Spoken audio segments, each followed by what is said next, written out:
안녕하세요. 토요미스테리 디바제시카입니다. 여러분의 구독은 저에게 큰 힘이 됩니다. 1983년 중국의 산시성 상현의 작은 마을에서는 자꾸 사람들이 어느 날부터 이유 없이 사라지는 일들을 겪고 있었습니다. 하지만 별 대책 없이 시간은 흘러버렸고 2년 후인 1985년 5월이 되자 공안, 그러니까 중국의 경찰기관에 실종 신고가 된 사람만 무려 37명에 달했는데요.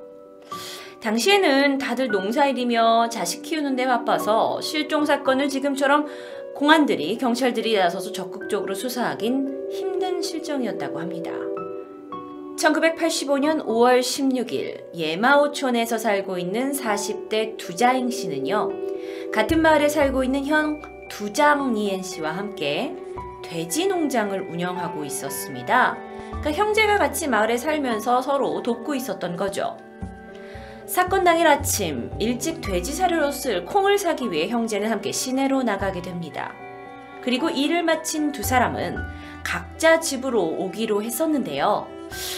먼저 일을 마치고 집으로 돌아온 두장니에는 동생을 기다렸지만 그날 이후 그는 돌아오지 않았습니다.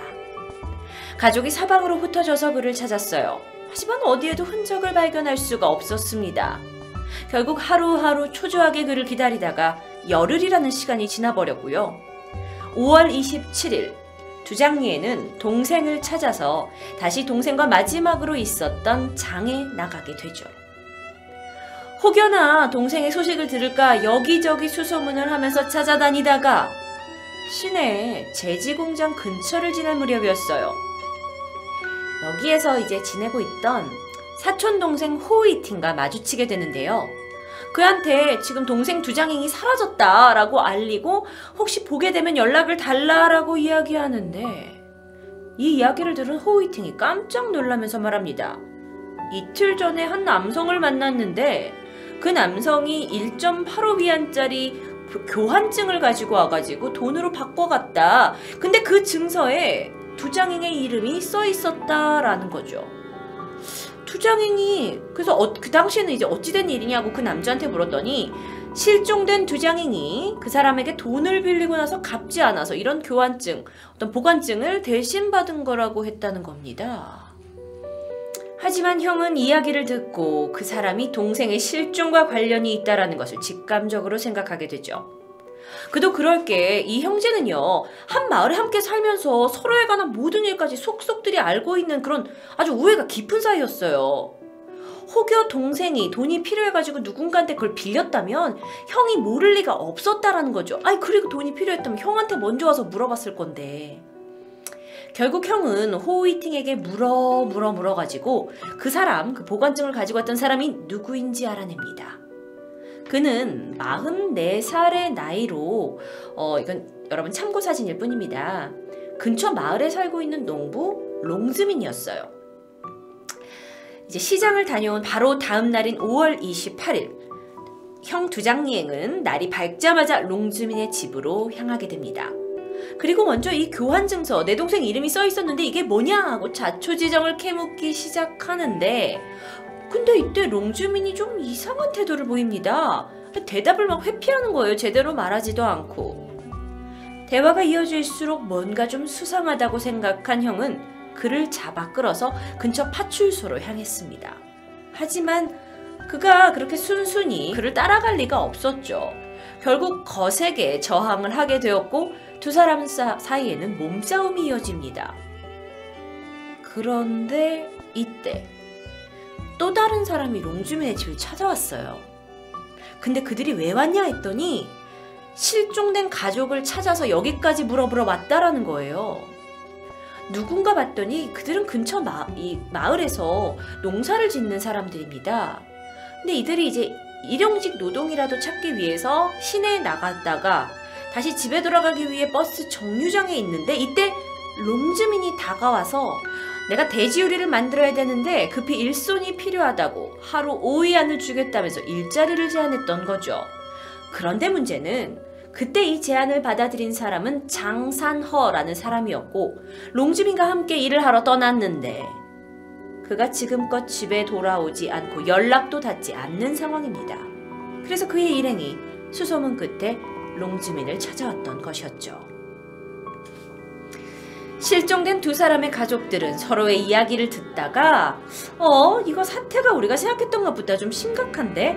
하고 그를 추궁을 하는데 롱즈민은 자 나는 모르는 이야기다. 당신들 무슨 얘기 하는 거냐 하면서 일관합니다. 그래서 결국에 그를 데리고 중국 경찰 공안기관으로 끌고 가게 되죠.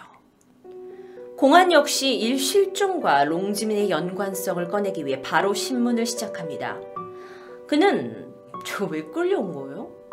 내가 두 장인 20위안 나한테 빌려갔는데 못 갚아서 내가 증서받았고 그 다음에 내가 그 사람 어딘지 모른다고요. 장산어? 우리 집에 와서 대리지우리 줬고 길어야 그거 하루도 안 걸렸고 작업 끝내고 내가 가기 힘들다 그래서 우리 집에서 밥까지 먹이고 잠까지 재워서 다음날 돈 줘서 보냈는데 내가 그 일이 어디 간지 어떻게 알아?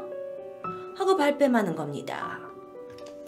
롱즈민은 어떤 사람이었을까요? 공안의 눈에요. 그는요 아주 평범한 그냥 농부였어요. 외모도 아주 순박하게 생기고 체격 또한 왜소한 그냥 되게 평범한 농민? 그래서 처음에는 경찰이 그를 어떤 용의자로 좀 지목을 하기에는 사실 좀 뭔가 연관성이 없었습니다. 하지만 여기 공항까지 왔고 수사도 안 하기엔 좀 그래서 어쨌든 그를 하루 구금한 후에 집을 좀 수사해보고 결정하기로 하죠.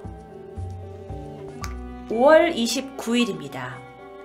공안 경찰 2명이 롱즈민의 집으로 향했습니다. 이곳은 겉에서 보기에는 아주 평범한 농촌의 집처럼 보였지만 내부는 결코 평범하지 않았어요. 집안의 창문이 모두 닫혀 있어서 매우 어두웠고요. 흙바닥에는 알 수 없는 파헤쳐진 흔적들이 있었습니다. 또 집안의 나무 계단에는 핏자국처럼 보이는 얼룩, 그런데 이제 너무 색깔이 바래버린 얼룩이 여기저기 묻어 있었고요. 각종 곡식과 빈병, 너덜너덜한 쓰레기 같은 천조각들이 막 집에 다 널려 있어가지고 굉장히 어수선했고 집 한쪽에는 거미줄과 먼지가 잔뜩 쌓인 모습이 정말 내부가 기괴할 정도였다고 해요. 그런데 이 집에는 롱즈민의 아내도 함께 있었습니다. 그런데 아내 앤슈샤는 하반신이 일부 마비된 장애인이었다고 해요. 경찰의 조사가 진행되는 과정에 이 아내에게 여러 가지 신문을 하는데 뭔가 좀 무척 부자연스러움이 느껴졌고 이에 의심을 품은 경찰이 그녀를 추궁하게 되는데 처음에는 뭐 집을 자꾸 뒤져요. 여기 아무것도 없는데 라고 말을 했다가 말을 바꿉니다. 한 번은 집에 여러 사람이 왔었다. 밤에 밖에 부산스러운 소리가 났지만 아침이 되자 그 사람들이 모두 사라지고 없었다. 근데 제가 빨래를 했더니 바닥에 빨간물이 고였다 같은 앞뒤가 하나도 맞진 않는데 이런 수수께끼 같은 진술만 반복합니다. 뭔가 수상한 이 집. 공안은 실종된 두 사람의 단서를 좀 더 찾을 수 있을 거라고 생각하고 정식으로 팀을 꾸려서 다시 그의 집을 수사하기 시작했죠. 그리고 얼마 지나지 않아 이 집 동쪽에 위치한 채소 저장고 옆을 조사하던 공안은 깜짝 놀라게 됩니다.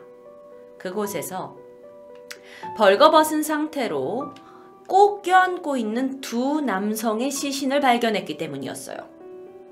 그런데 더 문제는 이 두 남성의 시신이 공안이 그동안 찾고 있던 두장인과 장산허가 아니었다라는 겁니다. 뭔가 이상했어요. 시신이 발견된 곳에서부터 좀 떨어진 지역까지 확대해가지고 조사를 하던 공안은 더욱더 충격적이었습니다. 비료 창고 옆에서는 또 다른 50대 여성의 시신이 발견됩니다. 어쩌면 이 사건이 더 큰 비극의 일부일 수도 있지 않을까라고 생각했고 경찰은 롱즈민 집 근처를 샅샅이 파헤칩니다. 특히나 그의 집 주변에 있는 밭을 다 갈아엎었어요. 이때 밭 안에서는 이곳저곳에서 계속해서 시체들이 나옵니다. 결국 오전에 들어가서 공안들이 집을 수색했는데 저녁 7시가 다 돼서야 발굴이 끝납니다. 롱즈민이 소유하고 있던 밭에서는 총 45구의 시신이 발견됩니다. 집 안에서 발견된 시신까지 합하면 총 48구의 시신이 발견된 거죠. 도대체 평범하고 왜소한 스타일의 이 농부가 무슨 짓을 저지른 걸까요? 롱즈민은요, 1941년에 태어나 엄격한 아버지 밑에서 자랐다고 합니다. 또래에 비해 체구가 작았던 그는 학교에서도 종종 놀림을 당하곤 했는데요. 그래도 꾸준히 학업을 해서 좋은 성적을 얻긴 했지만 그의 아버지는 그런 거에 관심을 두진 않았다고 해요. 이에 롱즈민이 점점 삐뚤어져 갔죠. 결국 학업은 때려치고 농촌에서 근근히 생활을 하던 그가 40이 넘어서 결혼도 하지 못한 채 답답한 삶을 살게 됩니다. 그러다 1977년 지금의 아내 앤슈샤를 아내로 만났는데 이후에 돈을 뺏기 위해 두 사람은 살인을 시작합니다. 그는 시내에서 하루 일당이 높은 일거리를 사람들에게 제안하면서 그들을 집으로 유인했고 밤에 그들이 잠에 들면 둔기로 쳐서 살해한 뒤에 그들이 가지고 있는 현금과 소지품을 챙깁니다. 그리고 밤중에 몰래 집 근처 땅, 밭에다가 시신들을 묻어왔던 거죠. 그렇게 롱즈민과 아내 앤슈샤가 1983년 3월 검거되기 전까지 총 남성 31명, 여성 17명, 총 48명을 살해했습니다. 아니, 어떻게 그렇게 평범했던 사람이 하루아침에 연쇄 살인범이 될 수 있었느냐 하고 여러분이 의아해하실 텐데요. 사실 그에 대한 자세한 기록이 남아있지 않은 채 중국에서는 정말 최초의 연쇄살인범이다 하면서 소문이 떠돌기 시작했지만 중국의 중앙정보부에서 사건 취재나 보도에 관해서 일절 밖으로 나가는 것을 금지했기 때문에 지금도 자세하고 많은 자료가 남아있지는 않다고 합니다. 다만 알려진 바에 의하면 전문가들이 이 특이한 케이스, 그러니까 1980년대니까 왜 그가 어떤 정말 돈 때문에 이렇게만 한 것일까? 얘는 어떤 사람일까? 하고 조사하기 위해서 꼬박 하루 동안 롱즈민을 상대로 정신질환 감정과 심리검사를 실시했는데요. 아무런 정신적 이상을 발견하지 못했다고 합니다. 다만 알려진 건 롱즈민이 그 자신이 살해한 사람들의 DNA 검출을 막기 위해서 가장 늦게 썩는 머리카락을 따로 모아서 보관할 정도로 치밀했고요. 그는 섬세한 성격을 가졌으며 테스트 결과 지능도 높았다고 해요. 결국 1985년 8월 30일 중국 공안은 살인죄로 롱즈민 부부를 기소했고요. 같은 해 9월 20일, 그러니까 딱 한 달 만이죠.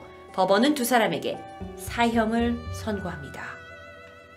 그리고 두 사람이 항소를 했어요, 또. 하지만 고등법원이 이를 바로 기각했고요. 사형 선고를 받은 지 일주일 만인 9월 27일 롱즈민과 아내 앤슈샤의 사형이 집행되었습니다. 정말 드라마와도 같은 이 이야기, 중국에서의 최초 연쇄살인마 이야기라고 하지만 분명 그 전에 최초가 있었을 것 같은데요. 워낙 중국이 큰 대륙이다 보니까 이렇게까지 중국 내에서 알려진 연쇄살인범은 없었던 것처럼 보입니다. 하지만 안타깝게도 그가 어떤 인물이었는지에 대한 정보는 잘 알려져 있지 않고 있네요. 토요 미스테리 디바 제시카였습니다.